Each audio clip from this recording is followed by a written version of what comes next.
MNA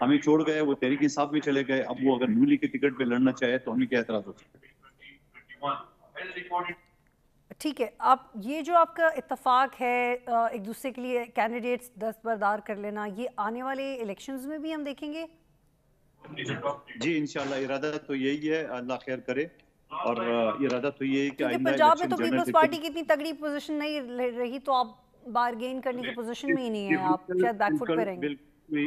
کوئی 15 سیٹوں کے لگ بھگ جو ہے نا وہ پیپلز پارٹی پنجاب میں بھی جنرل الیکشن میں سیکنڈ پوزیشن بھی دی, تو امید یہی کی جائے گی کہ وہ جو سیکنڈ پوزیشن ہماری وہ سیٹیں ہمیں دی جائے گی. لیکن آپ ٹف ٹائم کیسے دیں گے, کے پی کے میں دیں گے یا پنجاب میں دیں گے؟ کہاں جاؤں, جس صوبے میں ہو, چاہے وہ سندھ میں ہو, چاہے وہ بلوچستان میں ہو, پختونخوا میں ہو یا پنجاب میں ہو, سب کا یہی فارمولہ کے تحت جنرل الیکشن ہوگا. اچھا, آپ کا اس پہ کیا رد عمل ہے کہ ضمنی الیکشنز میں پی ٹی آئی بھرپور حصہ لے رہی ہے لیکن وہ اسمبلی میں واپس نہیں آنا چاہتی؟ آپ لوگ اب مذاکرات کی دعوت بھی دے رہے ہیں, رانا ثناءاللہ کہتے ہیں کہ آ کے ٹیبل پہ بات کر لیں. یہ تو پھر پی ٹی آئی کے کارکنان کو, ان کے ووٹرز کو سوچنا ہوگا کہ یہ فضول کا ٹائم ضائع کریں گے ووٹ لے کے, کیونکہ اسمبلی میں انہوں نے جانا نہیں ہے. لیکن اسمبلی میں جائیں گے, پنجاب میں تو آلریڈی چھوڑ نہیں رہے ہیں. پختونخوا اسمبلی وہ ہولڈ کر کے بیٹھے ہوئے ہیں, تو قومی اسمبلی میں وہ اپنے جو بھی کیونکہ وہاں اکثریت ہے ہی نہیں ہے, اس وجہ سے وہ اس طرح سلسلہ کر رہے. اگر اتنی یہ کہتے ہیں سنجیدگی سے کہ جنرل الیکشن ہونے چاہیے, تو پختونخوا اور پنجاب کی اسمبلی سے بھی استعفیٰ دے دیں تو پتہ چل جائے کہ واقعی وہ چاہتا ہے کہ الیکشن ہو جائے. ٹھیک ہے, لیکن آپ سمجھتے ہیں کہ جس طرح سے جو آئینی مسائل تھے پنجاب اسمبلی سے ریلیٹڈ پہلے وقت میں, اگر آپ لوگ امپیچ کرتے ہیں پریزیڈنٹ کو کرتے ہیں, پھر اسپیکر کے خلاف بھی آپ جائیں گے پنجاب اسمبلی کے اندر, یہ رپورٹ کیا جا رہا ہے, تو پھر تو آپ ہی نہیں, یا پھر آپ پرویز الہی کے خلاف بھی جائیں گے ووٹنگ کے تحت, تو آپ کے تو توجہ دوبارہ انہی مسائل کی طرف ہو جائے گی. پرفارم کب کریں گے آپ لوگ؟ کام پہلے نہیں کرنے دیا, پی ٹی آئی نے کام نہیں کرنے دیا, اب آپ لوگ ایسی پالیسی بنا رہے ہیں کہ آپ لوگوں کو خود کام کرنے کا وقت نہیں ملے گا. یہ تو آئینی اردو کے لیے ایک پروسیس ہے, چاہے اسپیکر کو, ڈپٹی اسپیکر کو, لیکن جتنی عدالتوں کے چکر لگانے پڑے ہیں آپ سب کو, آپ کو نہیں لگتا کہ اب کام پہ زیادہ توجہ دینی چاہیے؟ نہیں کچھ نہیں ہے, یہ تو ایک آئینی اردو کا جو پروسیس ہے وہ تو اپنی جگہ پہ چلتا رہے گا. کل اگر اسپیکر مثال کے طور پہ موجودہ اسپیکر ہے یا ڈپٹی اسپیکر ہے, وہ بھی اگر عہدے چینج کرنا ہو تو یہ پروسیس تو چلتا رہے گا, یہ پارٹ آف بزنس ہے, تو اس میں تو کوئی حرج نہیں ہے. باقی جو گورنمنٹ کی مشینری ہے, جو فنکشن ہے, یا جو ابھی بجٹ آ رہے پرسوں تو سوالے سے سارے سلسلے تو اپنی جگہ پہ چلتے رہیں گے. اچھا, پیپلز پارٹی کی طرف سے پہلے بھی یہ اسٹیٹمنٹ آ چکی ہے کہ پریزیڈنٹ کو بھی امپیچ کرنا چاہتے ہیں, کریں گے یا اب رک گئے اس پالیسی کو؟ بالکل کریں گے. عمران خان کی ان کی ساری جو گندے نشانیاں ہیں وہ سب مٹھائیں گے انشاءاللہ, تاکہ پاکستانی عوام کو چھٹکارا حاصل ہو جائے, ان کا کہیں بھی کوئی نام نشان نہیں رہے, اور آئینی اور قانونی طریقے سے. اچھا, کیا پیپلز پارٹی کو پنجاب کے اندر 5 وزارتیں, 2 مشیر کی سیٹیں اور 2 معاون خصوصی کی پوسٹ مل چکی ہیں, یہ سچ ہے؟ نہیں, یہ تو ابھی کنفرم نہیں ہے, لیکن جو بھی ہمارا جو آئینی حق ہے یا جو بھی کولیشن گورنمنٹ کی لحاظ سے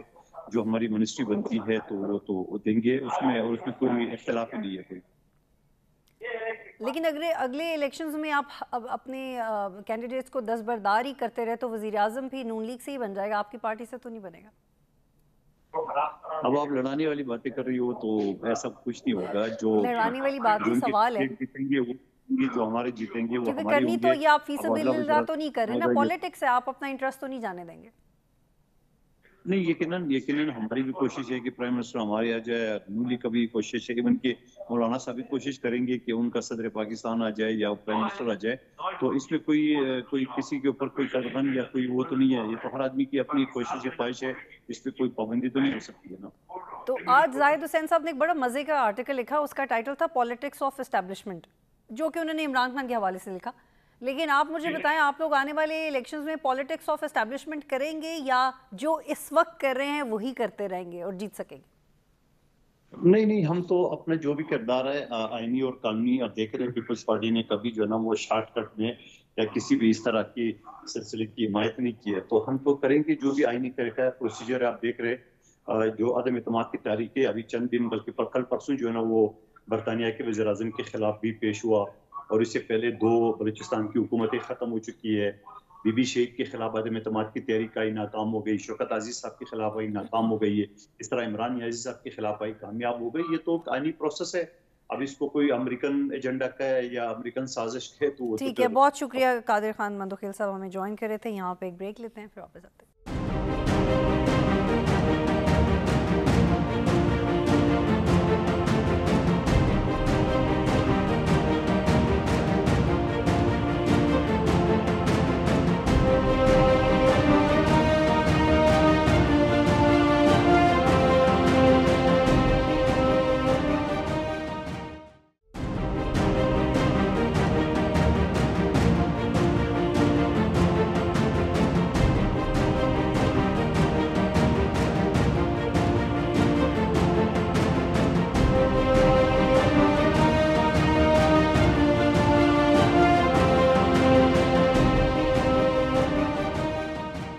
پروگرام میں خوش آمدید. اس وقت مجھے جوائن کیا حسن خان صاحب نے جو کہ ایکسپرٹ ہیں افغان امور پر. حسن خان صاحب بہت شکریہ. Taliban government must meet world's expectation, یہ بلاول بھٹو زرداری صاحب نے اپنے جوائنٹ پریسر میں کہا ہے جرمن فارن منسٹر کے ساتھ. میرا آپ سے سوال یہ ہے کہ ایک طرف ہم یہ کہہ رہے ہیں کہ آپ پہ لازم ہے کہ آپ بین الاقوامی توقعات پہ پورا اتریں جو آپ نے پرومسز کیے تھے یا جو ایک ملک کی حیثیت سے آپ کو جس طرح سے آپریٹ کرنا چاہیے. ایک طرف ہم ان کو یہ پریشر دے رہے ہیں، دوسری طرف وہ ہمارے معاونین ہیں، وہ معاونت کا کردار ادا کریں ٹی ٹی پی کے ساتھ تعلقات میں. تو اس طرح کی سٹیٹمنٹس افیکٹ کر سکتی ہیں مذاکرات کو؟ میرے خیال میں ڈیفینیٹلی آپ کا یہ سوال جو ہے بنیادی سوال ہے کہ ایک سائڈ پہ ہم ان سے مطالبہ کر رہے ہیں کہ وہ دنیا کے ساتھ یا مطلب کہ جب مذاکرات جتنے وعدے انہوں نے کیے ہیں ان کو پورا کرے، اور دوسری سائڈ پہ وہ ثالثی کا کردار بھی ادا کر رہے ہیں، اور ہم کوشش کرتے ہیں کہ وہ ایک گارنٹر کے طور پر بھی اپنا کردار فیوچر میں وہ ادا کرے، اسپیشلی جب اگر تحریک طالبان پاکستان کے ساتھ کسی بھی معاہدے کی صورت میں. لیکن ایک بات ہے کہ بلاول بھٹو نے جو بات کی ہے میرے خیال میں وہ ود ان دا ایمبٹ، وہ طالبان بھی یہ سوال ان سے مسلسل ہوتے رہتے ہیں اور وہ ایڈمٹ کرتے ہیں کہ ہم نے دنیا کے ساتھ وعدے کیے ہیں، اسپیشلی یہ وعدہ کہ افغانستان کی سرزمین جو ہے وہ کسی دوسرے ملک کے خلاف استعمال نہیں ہوگی. تو یہ جو مذاکرات ہو رہے ہیں تو یہ بنیادی طور پر میرے خیال میں اسی ہی معاہدے کی وہ ہے کہ طالبان نے جو کمٹ کیا تھا، کیونکہ جب طالبان آئے تو آپ نے دیکھا، ہم نے دیکھا کہ تحریک طالبان نے جو ہے پاکستان میں بہت زیادہ جو ہے ان کے حملے ہوئے اور 120 کے قریب ہمارے سیکیورٹی کے جوان شہید ہوئے. اسی طرح گورنمنٹ آفیسز، گورنمنٹ انسٹالیشن کو ٹارگٹ کیا گیا، عام آدمی کو، پولیس کو. تو یہ ایک یہ بات. دوسری بات یہ ہے کہ طالبان نے دنیا کے ساتھ جب ان کے 18 مہینے ان کے مذاکرات چل رہے تھے امریکہ کے ساتھ، تو کافی چیزیں ان کی طرف سے جو ان کی کمٹمنٹ ہوئی تھی. دیکھیں ابھی خواتین کے ساتھ جو ہے طالبان کا جو رویہ ہے، اسپیشلی اسکولوں، خواتین اسکولوں کی بندش یا کام کے حوالے سے، یا خواتین کس طرح ڈریس پہنے گی، یا خواتین جب سفر کرے گی تو وہ کیا صورتحال ہوگی، میرے خیال میں ان چیزوں میں اپنے آپ کو الجھا کر طالبان نے جو ہے وہ جو گولڈن اپرچونٹی ان کو ملی ہے کہ اب ان نے گورن کرنا ہے، یہ جو صرف ویجیلانٹے جو کردار ادا نہیں کرنا ہے. تو میں سمجھتا ہوں کہ دنیا کے جو ان سے جو مطالبات ہیں وہ اتنے خطرناک بھی نہیں ہیں اور اتنے بھی مشکل نہیں ہیں جن کو طالبان پورا نہیں کر سکتے. تو میں سمجھتا ہوں کہ یہ جو کردار ادا کر رہے ہیں ثالثی کا، اس پہ پاکستان کا پریشر بھی ہے. آپ کو پتہ ہے کہ جب طالبان کے حملے بڑھ گئے اسپیشلی ٹرائبل ریجن میں اکراس دا بارڈر سے، تو رپورٹس یہ بھی آئے ہیں کہ پاکستان نے ہارٹ چیس کر کے خوست کے علاقے کو وہاں پہ ایریل بمبارمنٹ بھی کی تھی، مطلب ہے کہ ایئر فورس کے ذریعے وہاں پہ ایریاز کو ٹارگٹ، ان کے جو ہائیڈ آؤٹس تھے یا ان کے جو کمانڈ اینڈ کنٹرول سٹرکچر تھے ان کو ٹارگٹ بھی کیا گیا تھا. تو ڈیفینیٹلی پاکستان جو ایکشن لے رہا ہے وہ اپنے حالات اور جو protection of its own citizen ہے یا ٹیریٹری ہے اس کے لیے وہ کر رہے ہیں. طالبان جو کردار ادا کر رہے ہیں ان کو پتہ ہے کہ اگر ٹی ٹی پی کے خلاف وہ ایکشن نہیں لے سکتے تو ٹی ٹی پی کو انہیں روکنا ہوگا. اور لیکن روکنے کیا کے وہ لیے میں میرے سوری ٹو خیال کٹ میں یو حسن صاحب، آئی وانٹ ٹو انڈرسٹینڈ کیونکہ آپ اس کو زیادہ فالو کرتے ہیں، سمجھتے ہیں اس کو، کیا ہم نے دیکھا 2008 کے بعد سے تو یہ کنڈیم نہیں کرتے تھے ٹی ٹی پی کو کیونکہ ان کی آئیڈیولوجیکل سملیرٹیز تھیں، لیکن ایک دوسرے کو اگر تعریف نہیں کرتے تھے تو ایک دوسرے کے خلاف بھی اسٹیٹمنٹ نہیں دیتے تھے، تو اب کیا ان کی پالیسی میں چینج آیا ہے؟ دیکھیں میں نہیں سمجھتا کہ ٹی ٹی پی کے حوالے سے افغان طالبان کی پالیسی میں کوئی چینج آئی ہے. ریزن اس کہ عید پہ جو ہے افغان طالبان کے جو خلیفہ یا امیر ہے ہیبت اللہ صاحب، ان کی طرف سے اس سے آگے پیچھے میرے خیال میں تو عید کی میسج تھی، اس سے آگے تھا یا بعد میں ایک سٹیٹمنٹ آیا تھا، اس نے طالبان کو یہ بتایا تھا کہ آپ جو ہے یہ پشتو میں ہم اس کو انڈی والی کہتے ہیں، مطلب یہ کہ جو فرینڈشپ ہے یا ایک دوسرے کے ساتھ اکٹھے رہنا وغیرہ اس کو چھوڑ دے، کیونکہ اب ہم لوگوں نے ریاست کو چلانا ہے. تو اس کا مطلب یہ ہے کہ طالبان اب بھی جو ٹی ٹی پی کے جو ٹیررسٹ ہے یا عسکریت پسند ہے، کیونکہ انہوں نے امریکہ کے خلاف یا جو افغان حکومت تھی ان کے خلاف ٹی ٹی پی نے مسلسل ان کے ساتھ جو ہے تعاون کیا اور ان کے لیے ایز اے فورس ملٹی پلائر کا کردار ادا کیا ہے. اور طالبان آج بھی سمجھتے ہیں، اور یہی وجہ ہے کہ وہ طالبان کے خلاف تحریک طالبان کے خلاف ایکشن لینے کے بجائے وہ بہتر یہی سمجھ رہے ہیں کہ جس طرح پاکستان نے امریکہ کے ساتھ یا افغان گورنمنٹ کے ساتھ جو ریکنسیلیشن یا جو بات چیت تھی اس میں کردار ادا کیا ہے. تو ابھی اسپیشلی لیکن ان کے اپنے ملک کی سچویشن یہ ہے کہ اس وقت 6 لاکھ جو افغان ہیں وہ تو ورک ایج پہ ہیں، مطلب 6 لاکھ افغان ہر کچھ عرصے کے بعد ورک ایج پہ پہنچ جاتے ہیں، ان کو نوکریاں چاہیے. 97% جو افغان ہیں وہ بلو پاورٹی لائن رہ رہے ہیں. تو یہ جو پوری امداد ملی تھی پچھلے سال اگست میں پل آؤٹ کے بعد، تو وہ ساری امداد کدھر گئی ہے؟ اس میں وہ پیسہ کم تھا ان کے لیے. دیکھیں میرے خیال میں جو جہاں تک افغانستان کے اس وقت جو مسائل ہیں میرے خیال میں وہ بہت زیادہ گمبھیر ہے، اور میں نہیں سمجھتا کہ طالبان کو ادراک نہیں ہے. ڈیفینیٹلی ان کو ادراک ہوگا، ان کے اپنے انٹرنل پرابلمز ہیں، اس کی وجہ سے شاید وہ ان مسائل پہ توجہ نہیں دے پا رہے ہیں، اور ان کا زیادہ فوکس یہ خواتین کے حوالے سے یا مورلٹی کے حوالے سے، مورل پولیس کے حوالے سے وہ زیادہ ایمیننٹ ہے. دیکھیے اس وقت افغانستان میں جو تقریباً 4 کروڑ کے قریب جو عوام ہے افغانستان کے، وہ غربت سے ان کا جو ہے سامنا ہے. ہیلتھ فیسلٹیز جو ہے وہاں پہ ٹیکنیکل لوگ باہر نکل گئے ہیں، ایجوکیشن ان کے پاس تنخواہیں دینے کے لیے ان کا اپنا جو بجٹ فنڈ تھا اس کو فریز کیا گیا تھا، جو انفریز کیا گیا بڑا چھوٹا سا حصہ وہ انفریز ہو گیا 9.2 بلین US ڈالرز، وہ انفریزڈ ہے. وہ جو تھا اس کا ایک پورشن جو تھا اس کو امریکہ نے، اور ایک پورشن جو تھا وہ ہیومینیٹی، وہ طالبان کو وہ ایس سچ نہیں دے پا رہے ہیں. وہ ہیومینیٹیرین اسسٹنس کے مد میں جو ہے وہ کہتے ہیں وہاں پہ اس کو ڈائریکٹ جو ہے اس کی ٹرانسفر ہوگی. تو میرا آپ سے آخری سوال ہے، مجھے وائنڈ اپ کرنے حسن خان صاحب. دیکھیے جو افغانستان کے اندر کا پیسہ ہے اگر وہ انٹرنیشنل کمیونٹی واپس نہیں لا رہی تو پھر افغانستان کے لیے بھی مشکل ہے نا ان کی ایکسپیکٹیشن سے پورا اترنا. Don't you think now it's too میرے خیال میں طالبان کو چاہیے کہ وہ انٹرنیشنل کمیونٹی کے کنسرن جو وعدے کیے ہیں جو کہ اسلام کے مطابق ہے، جو افغان کلچر کے مطابق ہے، میرے خیال میں اس کو ماننا پڑے گا. کیونکہ دیکھیں اسلامی دنیا کی طرف سے بھی طالبان پہ پریشر آ رہا ہے، ابھی تک کسی نے اس کو تسلیم نہیں کیا ہے. The reason is کہ طالبان نے اپنے آپ کو یہ جو انٹرنیشنل کمیونٹی ہے ایز اے ریسپانسبل پلیئر، ٹھیک ہے. جی بہت شکریہ حسن خان صاحب پروگرام میں جوائن کر رہے تھے. ناظرین یہاں پہ ایک بریک لیتے ہیں، پھر واپس آتے ہیں.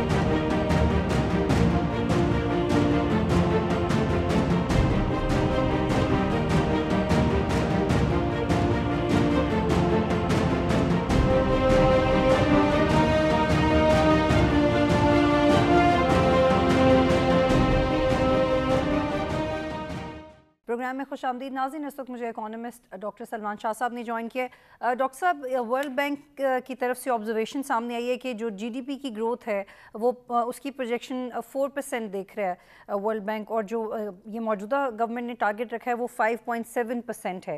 تو اس پہ آپ کیا کمنٹ کریں گے؟ دیکھیں, اس وقت تو سب سے امپورٹنٹ چیز جو ہے پاکستان کی اکانومی میں وہ ہے اسٹیبلٹی. اور اسٹیبلٹی کا مطلب ہے کہ آپ کے جو ڈیفیسٹس ہیں, current account deficit, fiscal deficits, یہ جو ہیں یہ قابو میں آئیں. اور یہ ایک طریقہ ان کے قابو میں آنے کا ہے کہ آپ کا ایک اکنامک سلو ڈاؤن ہونا چاہیے. سو آئی تھنک جو بھی ٹارگٹ گورنمنٹ رکھ لے گروتھ کا, وہ سبجیکٹ ٹو ہوگا کہ آپ کی جو گروتھ کو کم کرنے کی جو پالیسیز ہوں گی, جس میں ہو سکتا ہے کہ انٹرسٹ ریٹس اوپر جائیں, جس میں exchange rate further devaluation ہو سکتی ہے, جس میں بجلی کے بل اور بڑھ جائیں گے, پیٹرول کی قیمتیں بڑھ جائیں گی. تو یہ تمام چیزیں جو ہیں یہ اکنامک سلو ڈاؤن کی طرف اشارہ کرتی ہیں. سو آئی ول ناٹ بی سرپرائز کہ اگر گروتھ جو ہے وہ 5.7% جو اگر گورنمنٹ کر رہی ہے, میں نے وہ نمبر دیکھا تو نہیں ہے, لیکن میرے خیال میں کہ اس وقت جس قسم کا ہمارا اکنامک کرائسس آیا ہوا ہے اس میں اتنی زیادہ گروتھ ذرا مشکل ہوگی. جی 4% یہ کرنا چاہ رہے ہیں, اور ورلڈ بینک ابھی گورنمنٹ 5.7% کا ٹارگٹ ہے, اور ورلڈ بینک کی طرف سے کہا گیا کہ 4% متوقع ہے. اچھا, ایک یہ بھی آبزرویشن دی گئی ہے کہ جو ایڈمنسٹریٹو میئر لیے گئے ہیں سینٹرل بینک کو کی اٹانومی کے لیے, وہ بھی بہت خوش آئند ہیں, اور اس سے بورنگ کو بھی روکا جا رہا ہے جس سے پرائس اسٹیبلٹی ہے, اور وہ سمجھتے ہیں کہ یہ پرائمری مانیٹری پالیسی ہے جو آنے والے وقت میں زیادہ کنسٹرکٹیو ثابت ہو سکتی ہے. جی, آئی تھنک یہ تو پچھلی گورنمنٹ کے ساتھ بھی جب IMF پروگرام ہوا تھا تو آپ کو یاد ہے کہ پارلیمنٹ میں یہ چیزیں اپروو ہوئی تھیں, اور اس میں اسٹیٹ بینک کی اٹانومی بھی اپروو ہوئی تھی, اور اس وقت یہ کہا جا رہا تھا کہ اسٹیٹ بینک کو ہم نے IMF کے حوالے کر دیا ہے, لیکن ایسی کوئی بات نہیں ہوئی. اسٹیٹ بینک پاکستانی انسٹیٹیوشن ہے اور پاکستان کا سینٹرل بینک ہے, اور اس کے مطابق ہی اس نے کام کیا. اور پچھلے سال ہم نے دیکھا کہ ریکارڈ ریمیٹنسز بھی ہوئیں, روشل ڈیجیٹل اکاؤنٹس بھی بنے, اور جنرلی اسپیکنگ ایکسچینج ریٹ کی مینجمنٹ بھی اسٹیٹ بینک نے ٹھیک کی. ریزروز جو تھے وہ 20 ارب سے اوپر چلے گئے تھے, اور اس کے بعد جب کرائسس یوکرین کا آیا تو اس میں ذرا مشکلات آئی تھیں. جی ایگزیکٹلی, اس میں بھی یہی پوائنٹ ریز کیا گیا ہے کہ فار ایگزامپل بنگلہ دیش اور پاکستان کے حوالے سے اس رپورٹ میں یہ کہا گیا ہے کہ 25% پاکستان کے اندر ایکسپورٹس بڑھی, بہت انکریجنگ تھی پچھلے سال کے اندر, لیکن یوکرین کی سچویشن کی وجہ سے پاکستان میں انفلیشن بڑھی. تو لیکن آپ کیا سمجھتے ہیں کہ ہم اس کو ڈائریکٹلی پروپورشنیٹ تو کر سکتے ہیں, لیکن ہمارے پاس اس کا آلٹرنیٹیو انکلوسیولی کیا ہونا چاہیے؟ دیکھیں, پاکستان کی پرابلم یہ ہے کہ پاکستان کی اکانومی میں کچھ اسٹرکچرل ڈیفیکٹس ہیں, اور وہ اسٹرکچرل ڈیفیکٹس جو ہیں وہ پچھلے 30-35 سال میں بنے ہیں, اور پرائمریلی اگر آپ دیکھیں تو پچھلے 10 سال میں یہ ایمرج ہوئے ہیں. ان میں جو سب سے بڑا ہے وہ تو بیرون ملک قرضوں کا پرابلم ہے, کہ وہ ایک بہت بڑا والیوم ہے ایکسٹرنل قرضوں کا, جس کی ڈیٹ سروسنگ کرنا بڑا مشکل ہوا ہے پاکستان کی اکانومی کے لیے, کیونکہ پاکستان کی economy generally speaking inward looking economy ہے, یہ کوئی ایکسپورٹ اکانومی نہیں ہے. اس لیے ہمارے پاس ڈالرز کم ہیں کہ ہم اپنے قرضوں کی ادائیگیاں بھی کر سکیں. دوسرا ہمارا اسٹرکچرل ڈیفیکٹ ہے بجلی کا نظام. بجلی کا نظام جو ہے, ایک زمانے میں اچھے وقتوں میں پاکستان کی بجلی جو تھی وہ پانی سے بنتی تھی, ہائیڈرو پاور, 70% ہماری پاور جنریشن ہائیڈرو تھی. اب وہ ختم ہو گئی ہے, اب 70% ہماری بجلی کی جو پیداوار ہے وہ امپورٹڈ ایندھن پہ ہے، جو گیس امپورٹ ہم کرتے ہیں ایل این جی کے طور پہ،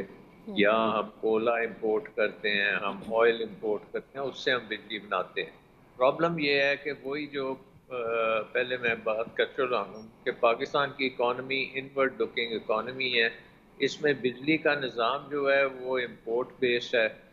یہ اکانومی ایکسپورٹس اس طرح سے جنریٹ ہی نہیں کرتی کہ یہ آپ اپنی بجلی کے بل بھی ادا کر سکیں، کیونکہ بل جو ہیں وہ ڈالرز میں، اور اس کے اوپر اگر آپ کو کرائسس یوکرین جیسا آئے جس میں تیل کی قیمتیں بھی آسمان پہ چلی جائیں اور کولا اور گیس سارا کچھ اوپر چلے جائے، اور ہمارا نظام جو ہے وہ ان فیولز کے اوپر ڈیپینڈنٹ ہے،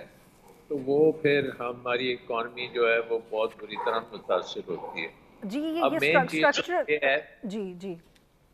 مین چیز اس میں جو ہے وہ یہ ہے کہ اس وقت جو کرنٹ گورنمنٹ ہے، جو Peoples Party, P M L N اور جے یو آئی اور 10-12 اور جماعتیں ہیں جن کی کولیشن ہے، یہ ایکچولی ان کے جو پرائم جماعتیں ہیں پی پی پی اور پی ایم ایل این، انہوں نے مل کے یہ نظام بجلی کا بنایا ہے، سو اب انہی کو اس کے ساتھ ڈیل کرنا پڑ رہا ہے۔ تو آئی تھنک کہ ایک قسم کا بڑا پوئٹک جسٹس ہے کہ جنہوں نے یہ ایک غلط نظام بنایا، اب انہی کے حوالے ہو رہا ہے کہ اس کو ٹھیک کریں، اور ان کو سمجھ نہیں آ رہی کہ اس کو کیسے ٹھیک کریں۔ لیکن سلمان شاہ صاحب ایک بہت اہم نقطہ یہ بھی ہے کہ یہ تو چینجز ہیں جو شارٹ ٹرم لی جا رہی ہیں، اور اس کو ہم ہمیشہ ریلیٹ کر سکتے ہیں آئی ایم ایف کے پروگرام سے، اور بظاہر ہم اٹانومس فیصلے اور انڈیپینڈنٹ فیصلے لینے کی کیپیسٹی نہیں رکھتے، ہم ہمیشہ سے ان پروگرامز کا حصہ رہے ہیں۔ لیکن یہ بتائیے گا کہ اس میں ریفارمز کا مارجن ہوتا ہے، کیونکہ جب گورنمنٹس اپوزیشن میں ہوتی ہیں، وہی لوگ جب اپوزیشن میں ہوتے ہیں تو وہ کہتے ہیں کہ ہم ریفارمز لے کے آئیں گے، لیکن بجلی کی قیمت بڑھا دینا تو ایک اقدام ہے، ایک شارٹ ٹرم قدم ہے، یہ ریفارم تو نہ ہوا، تو یہ پھر ووٹر بھی کنفیوز ہو جاتا ہے کہ شاید اسی سے چیزیں ٹھیک ہو جائیں گی۔ دیکھیں، ریفارمز دو قسم کی ہیں، ایک تو میکرو لیول کے اوپر جو ریفارمز ہیں اس میں تو جو میجر ریفارمز ہیں وہ آئی ایم ایف پروگرام کے تحت ہی اسپیلڈ آؤٹ ہیں، اور جس میں ایک تو یہ ہے کہ ایکسچینج ریٹ جو ہے آپ کا وہ مارکیٹ بیسڈ ہوگا، یعنی کہ supply and demand dollars determine کرے گی کہ ڈالر کی قیمت کیا ہے، اور دوسری ریفارم ہے کہ آپ کا انٹرسٹ ریٹس جو ہیں وہ آپ کے انفلیشن سے تھوڑے سے اوپر ہوں گے تاکہ ریئل انٹرسٹ ریٹ پازیٹیو ہوں۔ ٹھیک ہے، تو یہ دو میکرو لیول ریفارمز ہیں۔ اصل ریفارمز ہیں جو وہ مائکرو لیول پہ ہیں، اور مائکرو لیول پہ جو ریفارمز ہیں وہ ایک قسم کا ہمارا بیوروکریٹک سسٹم جو ہے وہ ہر چیز کو ریگولیٹ کر دیتا ہے کہ کوئی اکنامک ایکٹیویٹی نہیں ہوتی، ہر چیز میں این او سی لینی پڑتی ہے، اجازت لینی پڑتی ہے۔ حکومت کا رول بہت بڑا ہے اکانومی میں، بجلی کے اور کارخانے سلمان شاہ صاحب یہ جو آپ نے پوائنٹ ریز کیا، وائی نیشنز فیل کتاب آئی ایم شور آپ کی نظروں سے گزری ہوگی، it's one of the world famous books on economy, تو اس میں یہ جو نقطہ آپ نے بولا ایگزیکٹلی اسی کو ہی مثالیں دے دے کے بار بار پروو کیا گیا، بار بار، تو I think this is a right time that our government should read why nations fail. کرنا چاہیے نا کہ ہمیں ڈی ریگولیٹ کرنا بہت ضروری ہے، ہمیں بیوروکریسی کو اکنامک مینجمنٹ سے نکلنا پڑے گا، اور یہ جتنی این او سی کلچر ہم نے بنا لیا اس سے تو تباہی ہو جاتی ہے۔ اب دیکھیں، اب بہت سے مثلا چائنا کی اب انویسٹمنٹ یہاں پاکستان میں آنی چاہیے تو وہ نہیں آ رہی، وہ انویسٹمنٹ ویتنام میں چلی جاتی ہے، تھائی لینڈ چلی جاتی ہے، لیکن پاکستان ان کی کارپوریٹ سیکٹر نہیں انویسٹ کرتا، کیونکہ یہاں پہ جب وہ آتے ہیں تو اتنا مشکل آپ نے ایک جال بچھایا ہوا ہے ان کا ریگولیٹری کہ وہ یہاں سے چلے جاتے ہیں۔ ٹھیک ہے، یا یہ اس تو کو ہمیں یہیں پہ ہولڈ کرتے ہیں، ریگولیٹ اور کرنا ایک اس میں پڑے گا۔ ایک اور نقطہ ایڈ کرنا چاہ رہی ہوں، تھوڑا سا ڈومیسٹک ایشوز پہ بھی آتے ہیں ایگزیکٹلی جو عوام سے ریلیٹڈ ہیں۔ سلمان شاہ صاحب، سرکاری ملازمین کی تنخواہیں بڑھانے چاہتی ہے گورنمنٹ، اور رپورٹڈلی ایڈ ہاک الاؤنسز تو ایٹ لیسٹ دینا چاہتی ہے، لیکن کیا ایسا ہے کہ آئی ایم ایف کی طرف سے ایسی شرائط ہے کہ آپ سرکاری ملازمین کی جو تنخواہیں وہ بھی نہیں بڑھا سکتے، ایڈ ہاک بیسس پہ بھی نہیں بڑھا سکتے؟